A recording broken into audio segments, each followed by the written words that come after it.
Warahmatullahi wabarakatuh. Shalom, Om Swastiastu, Namo Buddhaya, dan salam kebajikan. Tentunya selamat sore buat Tribuners dimanapun Anda berada. Senang sekali saya Fiona Jaretno dapat kembali berjumpa dengan Anda tentunya dalam program Tribun VIP.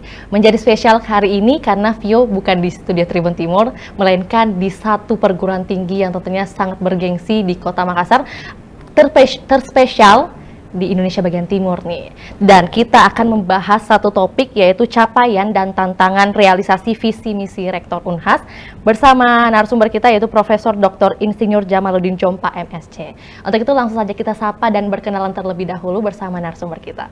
Halo Prof, Assalamualaikum warahmatullahi wabarakatuh. Waalaikumsalam dan selamat siang para Tribuners dimanapun Anda berada. Iya, gimana Prof kabarnya hari ini? Alhamdulillah sehat walafiat. Ya. Ya, mudah-mudahan sehat terus supaya bisa bekerja lebih produktif lagi. Amin amin. Anyway, Vio mewakili Tribun Timur Prof untuk mengucapkan selamat hari ulang tahun buat Prof Jamaluddin Chompa yang baru saja berulang tahun ke 56 tahun ya Prof. Saya tidak pernah hitung sih sebenarnya. Tapi anyway, usia saat ini tentunya banyak pencapaian sudah didapati oleh Prof dan juga tentunya kita mendoakan semoga sehat dan tentunya rezeki semakin lancar Prof. Berkah selalu datang. Amin. Amin. Mungkin Prof bisa menyapa Tribuners dulu nih yang sedang menyaksikan kita. Halo Tribuners, saya ikut mendoakan karena beberapa hari ini saya banyak didoakan orang untuk kesehatan, untuk kesuksesan, untuk kebahagiaan bersama keluarga dan sahabat. Saya pun ingin membalas doa-doa itu untuk sharing pada Tribuners supaya kita semua sehat selalu, berikhtiar untuk sehat tentu, berikhtiar untuk sukses dan berikhtiar untuk menjaga hati untuk supaya kita selalu bahagia bersama teman-teman, bersama Tribuners dan seluruh masyarakat Sulawesi Selatan dan Indonesia pada umumnya. Wah, luar biasa ini ada sapaan yang tentunya memikat hati Tribuners nih, Prof. Prof, gimana aktivitas hari ini, disibuki dengan kegiatan apa saja nih, Prof? Aduh, kalau dirunut satu-satu banyak sekali nih, tapi intinya adalah bahwa tentu secara rutin ada individual, kemudian ada yang official ya, kemudian kembali lagi ke personal. Nah, saya secara individual tentu punya lifestyle ya. Setelah ibadah tentu kita harus menjaga kesehatan nih. Pagi-pagi saya harus berusaha untuk olahraga dulu. Di samping itu kemudian sebelum tidur itu sudah saya rencanakan nih apa yang harus saya lakukan di hari ini misalnya ya, itu sudah ada jam ke jam. Tim sekretariat juga sudah membuat agenda, tentu dengan timing yang sudah lebih precise. Kemudian di sore hari tentu ada tetap waktu untuk me time untuk membaca, untuk menulis, dan juga untuk tentu untuk menyapa keluarga, menyapa sahabat. Dan hari ini pun saya kira ini me time untuk menyapa Tribuners dimanapun Anda berada. Oke, jadi ternyata me times Prof ini bukan hanya untuk diri sendiri, tapi untuk orang lain juga ya Prof? Karena prinsipnya adalah kadang-kala kita salah dalam mencari tempat di mana kebahagiaan itu berasal. Betul. Kebahagiaan itu kita bukan dengan cara memfit diri sendiri dengan makanan, dengan mengentertain diri sendiri, itu relatif. Tapi kebahagiaan yang hakiki itu adalah bagaimana membuat orang lain bahagia sebanyak-banyaknya. Nah, itu artinya apa? Kita tetap harus bersilaturahmi, menyapa keluarga, menyapa teman-teman, dan juga tentu menyapa masyarakat yang memerlukan Universitas Hasanuddin. Karena saya sebagai rektor, saya tidak anggap itu sebagai beban, tapi itu adalah bagian dari komitmen kita pimpinan untuk juga berkontribusi pada masyarakat. Mungkin dari tayangan ini Tribuners bisa dapat insight-insight baru ya Prof dari apa yang dipaparkan oleh Prof nantinya. Untuk itu Prof, mengawali perbincangan kita yang tentunya tema kita sudah sangat luar biasa ini yang dikemas ya Prof.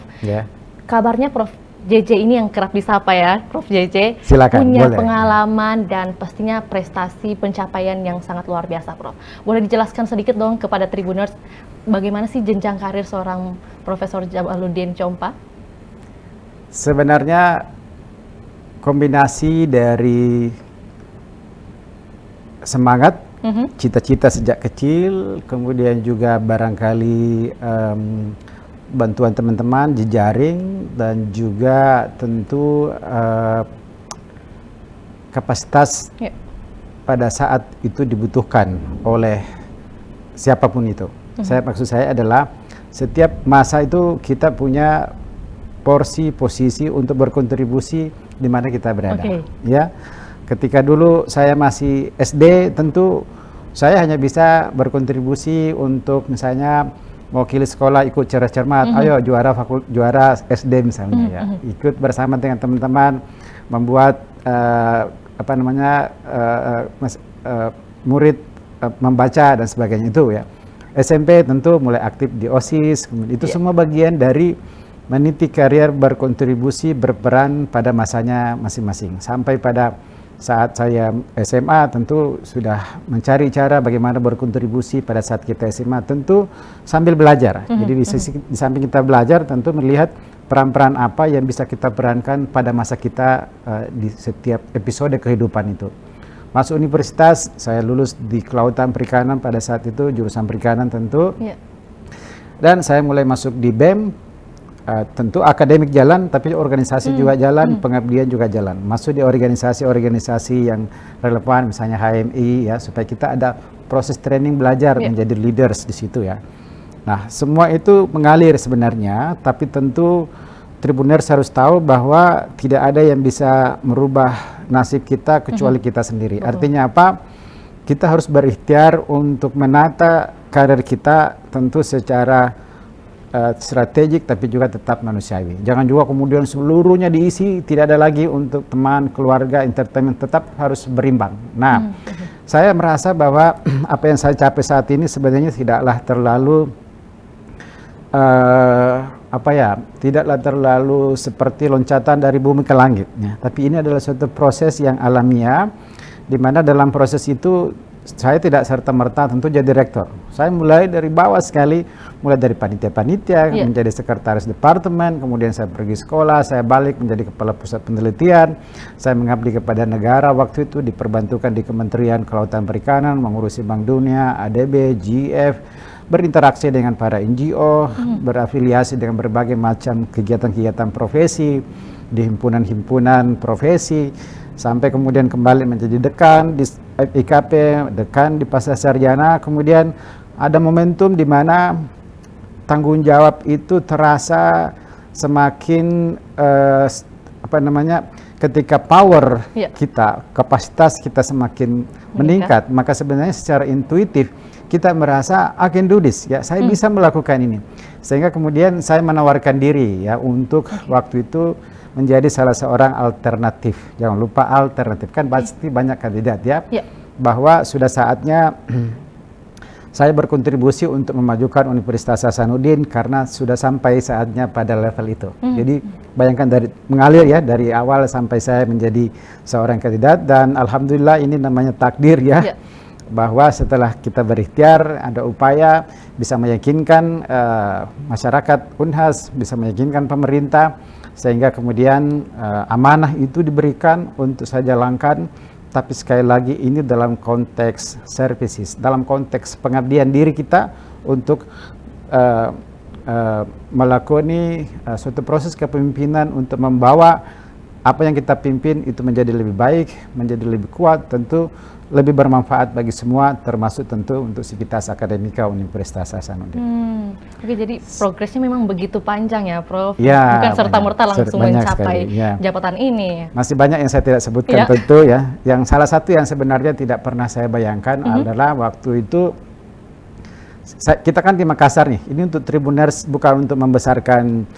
Saya tidak perlu narsis ya. Kan saya bukan politisi ya. Tapi saya ingin memberikan semangat bahwa kalau ada kemauan, kalau ada semangat, biasanya di situ terbuka jalan-jalan. Waktu itu saya bermimpi, saya kan ini orang Unhas, kita di Sulawesi Selatan, kita di Makassar ini. Tapi bagaimana bisa memimpin suatu lembaga di level nasional?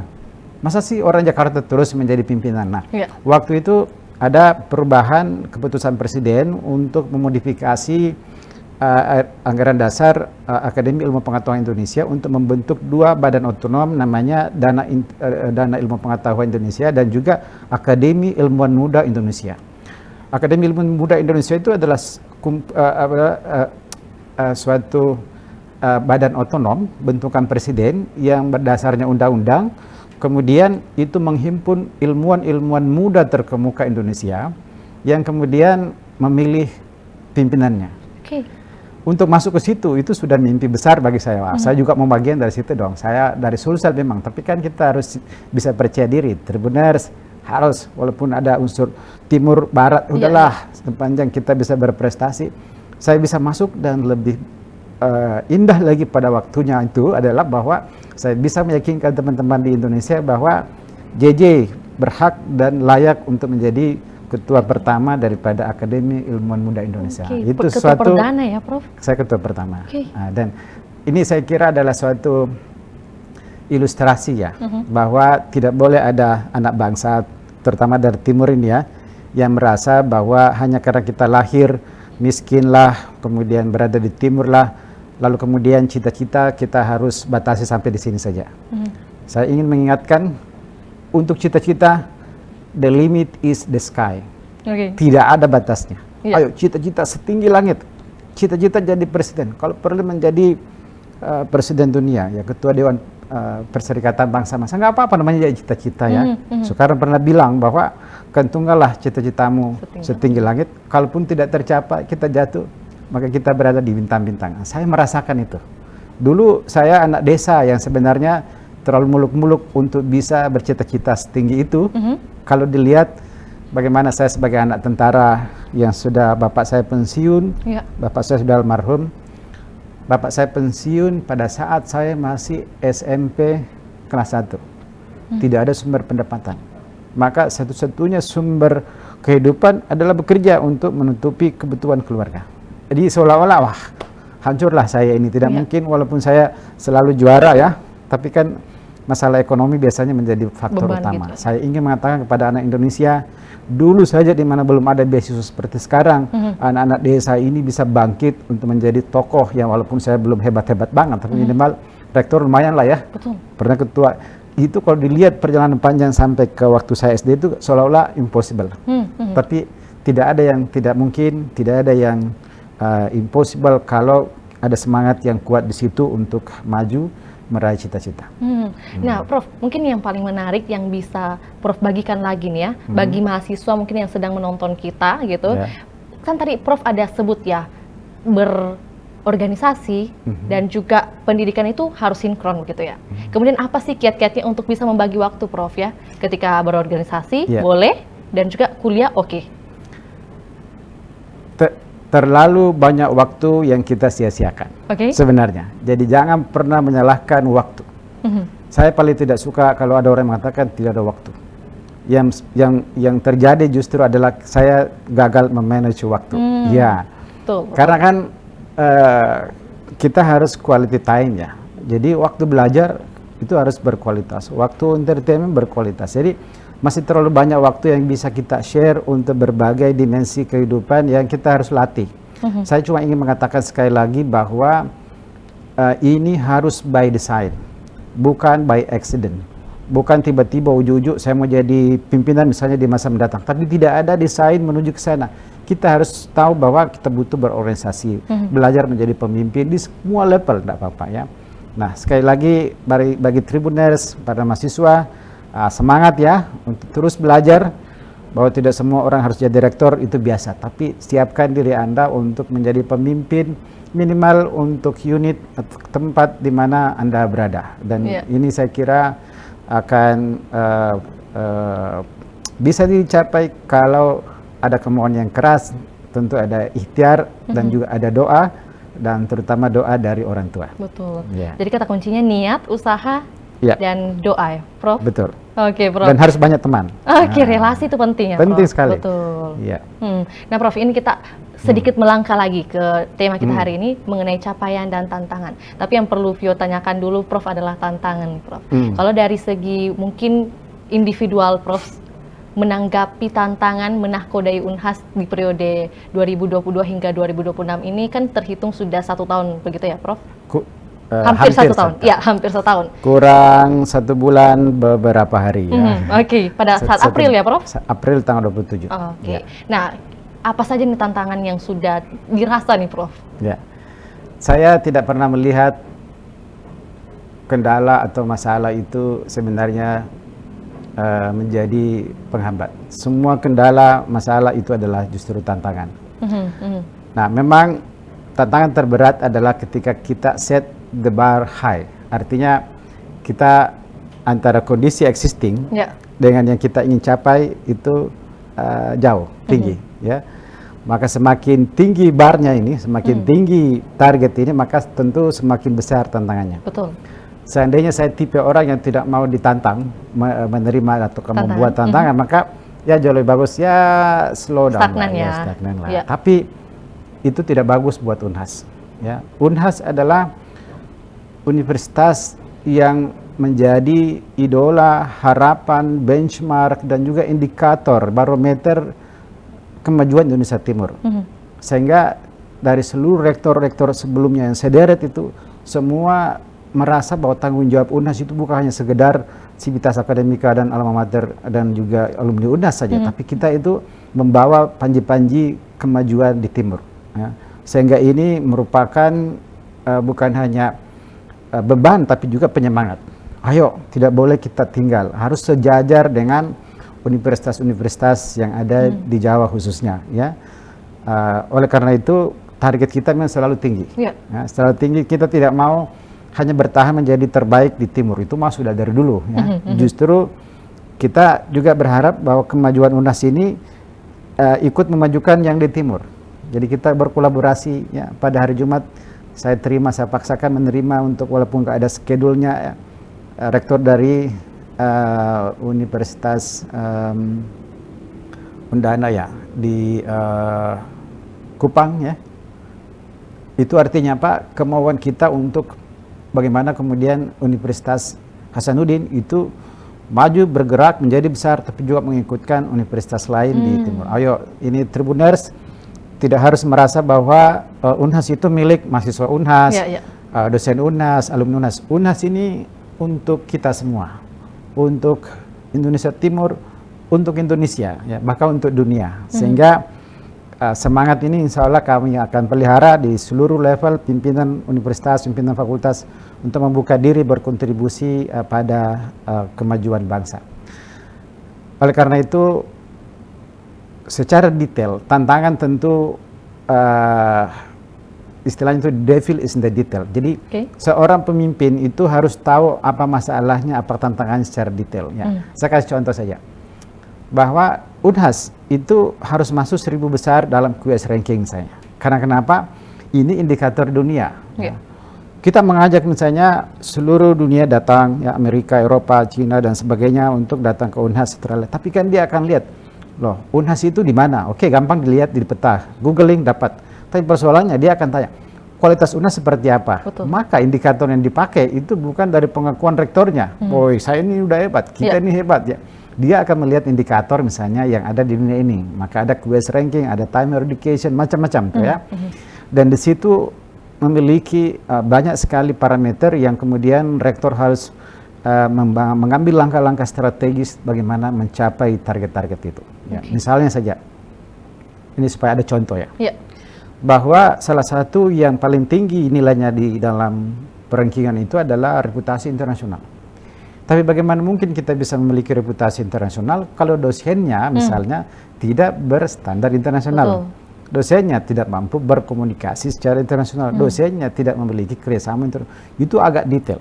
Nah, sehingga kita dorong dosen-dosen Unhas itu harus mampu untuk melakukan kegiatan penelitian secara lokal, tentu regional di sini, secara nasional, tapi berstandar internasional sehingga masyarakat global datang berkontribusi untuk memperbaiki kualitas penelitian itu. Jadi ini bukanlah berarti kita berskala ataukah berdimensi global tapi melupakan lokal. Kita ingin bermanfaat secara lokal secara maksimum tapi diakui secara global. Tentu sekali lagi tidak mudah tapi possible. Kami terus-menerus melakukan banyak sekali pembenahan-pembenahan. Kita restrukturisasi universitas, ya. Kita melakukan berbagai macam episodik perubahan. Ya, episode pertama, kita membuat organisasi harus agile. Tidak boleh lagi kaku seperti dulu, ya. Apalagi Unhas PTNBH.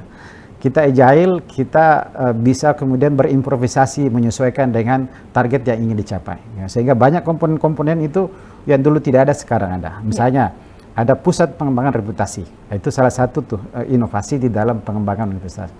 Kita ada misalnya buat episodik perubahan untuk digitalisasi. Kenapa? Karena global ini sudah menuju pada digital world. Sehingga UNAS pun harus bertransformasi secara digital. Itulah sebabnya kami dalam satu portofolio wakil rektor itu harus ada transformasi digital. Sehingga juga kepemimpinan menjadi agile, bisa membuat banyak sekali kegiatan networking, tapi dia tidak meninggalkan tugas-tugasnya karena kantor kita itu paperless. Lihat meja saya tuh, hampir tidak ada kertas di atas meja saya, karena kantor kami itu virtual. Semua ada di dalam HP, tablet, cukup misalnya HP-nya agak besar sedikit, semua bisa dikontrol melalui HP, tanda tangan ijazah, tanda tangan surat, disposisi, semua melalui HP. Ini transformasi yang kami baru buat, yang dulu belum ada tentu. Ini semua dalam konteks, dalam upaya kita untuk memperbaiki kemampuan organisasi ini di dalam mencapai banyak hal, terutama berinteraksi dengan dunia global. Masih banyak yang lain, termasuk misalnya episode internasionalisasi. Kita mau kemudian mahasiswa kita juga memiliki kapasitas yang lebih baik dalam bahasa Inggris. Kita minta global network untuk mengakses UNHAS, dan semua itu kita lakukan sekali lagi dalam konteks memperkuat UNHAS di dalam meningkatkan standarnya, memberi manfaat secara lokal dengan kualitas yang lebih baik. Masih ada yang lain, tapi tentu waktu tidak cukup. Nanti datang ke UNHAS kita diskusi lebih lanjut kalau misalnya ada hal-hal yang ingin ditanyakan secara lebih detail. Begitu, jadi Mbak Vio? Yang sudah dijelaskan oleh Prof. JJ ini adalah untuk menjawab begitu ya visi misi yang dilontarkan pada saat pencalonan begitu ya, Prof. Jadi ingin membuat Universitas Hasanuddin itu disegani dunia. Yes, dan tapi bermanfaat secara lokal. Ya, betul. Jangan hanya kemudian memuaskan dunia, tapi lokal enggak. Jadi kita tentu fokus pada penguatan kapasitas kita, memberi kontribusi menyelesaikan isu-isu lokal, memberi kontribusi pada penyelesaian masalah di masyarakat, di industri, di pemerintah, tapi itu standarnya internasional, sehingga itu disegani dunia, sehingga kita kemudian bisa publikasi sama-sama. Ada grant masuk untuk membantu. Saya misalnya sendiri itu ada grant misalnya 1 miliar 1 tahun, itu dari Amerika. Itu bukan pakai dana Indonesia misalnya. Itu karena kenapa? Kita memiliki reputasi yang disegani. Betul. Kalau kita nggak disegani, pasti dia nggak percaya kan? Nah, hal ini saya coba tularkan kepada seluruh sivitas akademika di Universitas Hasanuddin untuk kita kemudian bekerja keras, bekerja cerdas, tapi dengan networking yang lebih bagus, berinovasi lebih bagus. Dan sebenarnya salah satu tadi yang saya sebutkan tadi itu kita sempat reputasinya sangat menonjol pada saat untuk SDG Time Higher Education Impact Ranking itu pernah UNHAS menduduki urutan ke-97 dunia. Seluruh dunia. Ya, dengan puluhan ribu universitas, UNHAS itu pernah 97. Secara nasional nomor 2 untuk Sustainable Development Goals Impact Ranking. Pada saat itu terus terang saja membuat UNHAS kemudian banyak disanjung oleh beberapa universitas di seluruh dunia mau belajar sini. Itu kan bagi saya adalah suatu lesson learn di mana ketika kita bekerja keras, kemudian kompak bekerja secara masif, maka kita bukan hanya mendapatkan benefit dari pengakuan nasional, tapi juga mendapat pengakuan dunia yang berimplikasi pada hal-hal yang sifatnya lebih tangible. Ya. Tapi lebih dari itu, ini menyangkut harga diri yang nilainya tidak boleh dinilai dari sekedar ranking, apalagi hanya dengan materi. Ya. Sehingga Tribuners tetaplah berbuat baik, insya Allah kalaupun tidak dinilai secara administratif, ya biasanya itu pasti ada kebanggaan yang akan kita rasakan. Apakah kemudian Prof ya dengan hadirnya begitu ya, kehadiran Universitas Hasanuddin sebagai peringkat 97 ya Prof tadi? Pada saat itu, sekarang sebenarnya itu berubah-ubah ya, peringkat lain. Salah satu indikator kalau misalnya melihat peringkat, ini contoh-contoh aja ya, tentu saya pilih yang lebih menonjol. Kementerian mengeluarkan berbagai indikator untuk menilai suatu performance indikator universitas di Indonesia. Maka saat ini UNHAS menduduki urutan ke-4 secara nasional. Tidak usah saya sebutkan yang lain, tapi kalau 4 itu rasa-rasanya sulit dibayangkan berada di antara bintang-bintang tadi itu. Ini yang dilakukan oleh Kemendikbud ya? Ya, itu penilaian oleh kementerian, bukan oleh siapa-siapa ya. Kemudian Bappenas juga menilai kemarin ya, bagaimana kemudian seluruh universitas yang memiliki program-program SDG dinilai oleh Bappenas mana yang paling kuat di dalam mengimplementasikan SDGs. Karena itu kan komitmen nasional, komitmen global ya untuk mencapai Sustainable Development Goals, tujuan pembangunan berkelanjutan di 2030. Unhas itu berhasil menyisikan raksasa-raksasa universitas ya di Indonesia, di mana Unhas menduduki urutan kedua. Oke. Nah, itu artinya Terbaik apa? kedua ya? Kita dengan kerja tim yang kuat, insya Allah banyak hal yang bisa kita capai. Tentu masih ada hal-hal yang kita masih benahi untuk terus-menerus kita perbaiki. Juga dalam kaitannya dengan kembali flashback seperti pada saya mahasiswa ya. Saya dulu itu sebenarnya hampir tidak lanjut kuliah. Oke.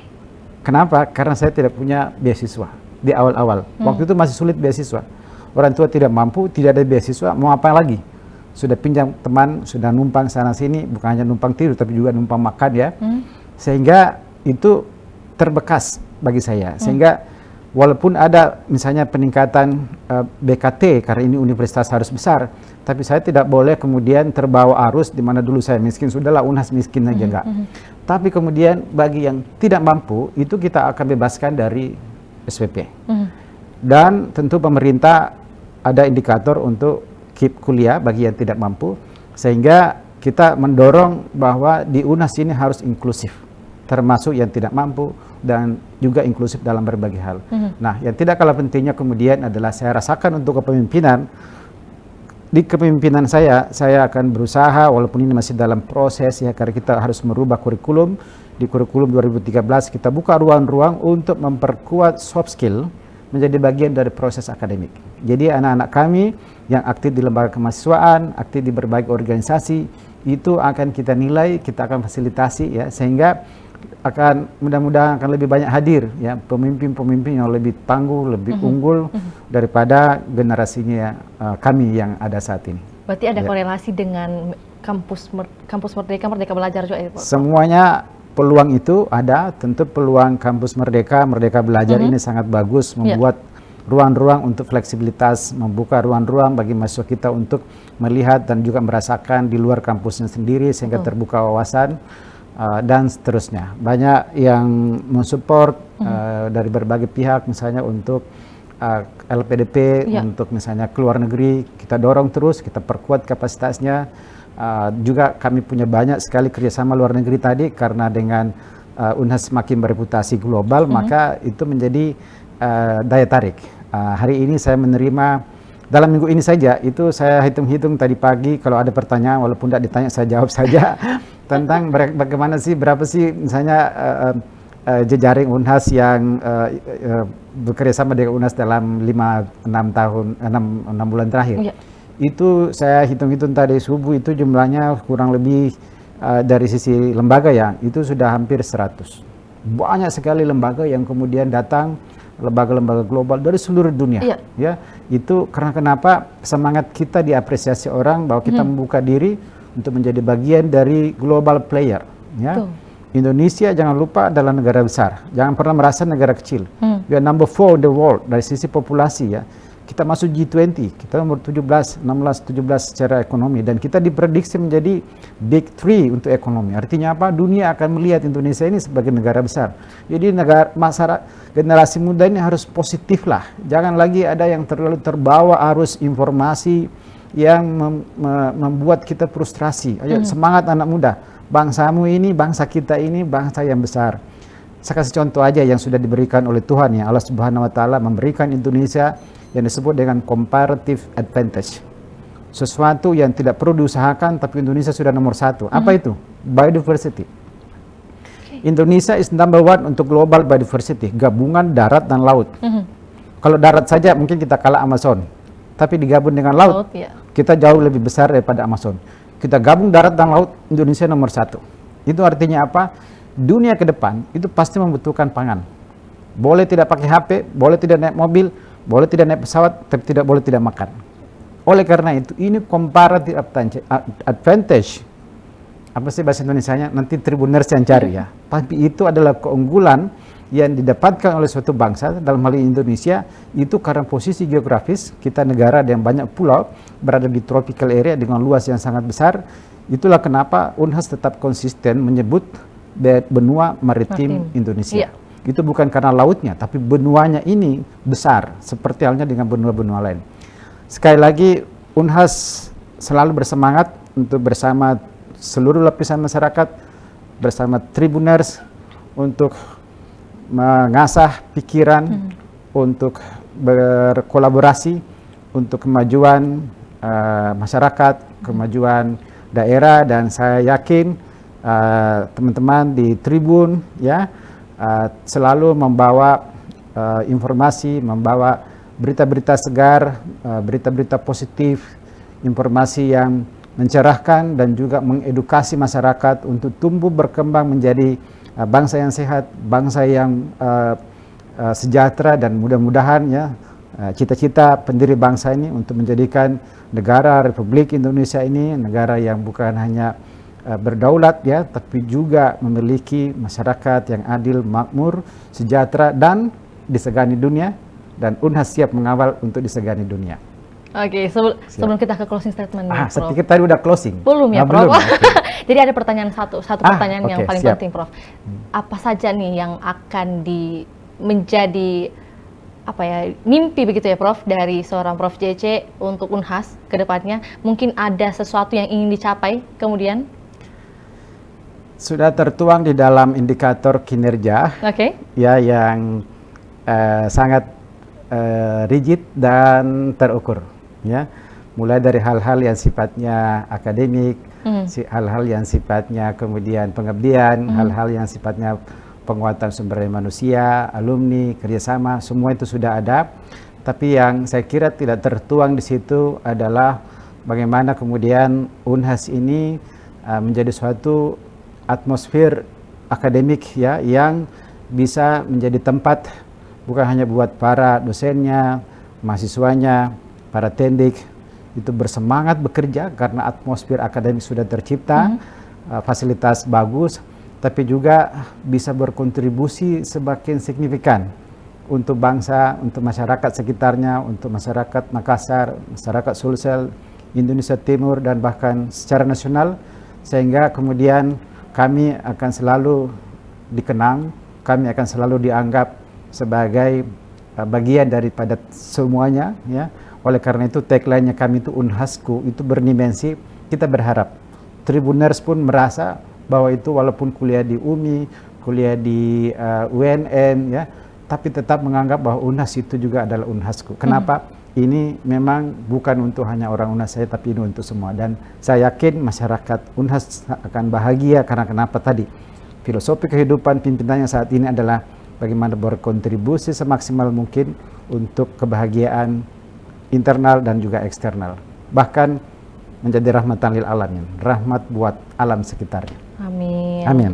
Sebenarnya masih ada Tetap satu semangat. pertanyaan nih. Masih ada lagi? Iya. Boleh. Jadi kurang pas kalau nggak dipanjangin nih durasi percakapan kita, Prof. Jadi ada satu pertanyaan terakhir deh, Prof. Siap. Janji. Jadi pertanyaan pamungkas nih ya, Prof. Sebagai closing statement juga, tentunya pasti Tribuners pada bertanya nih ya. Dari segi pandang Prof JC melihat seluruh sivitas akademi di Unhas, seperti apa? Kemudian motivasi yang bisa diberikan kepada seluruh masyarakat. Tentu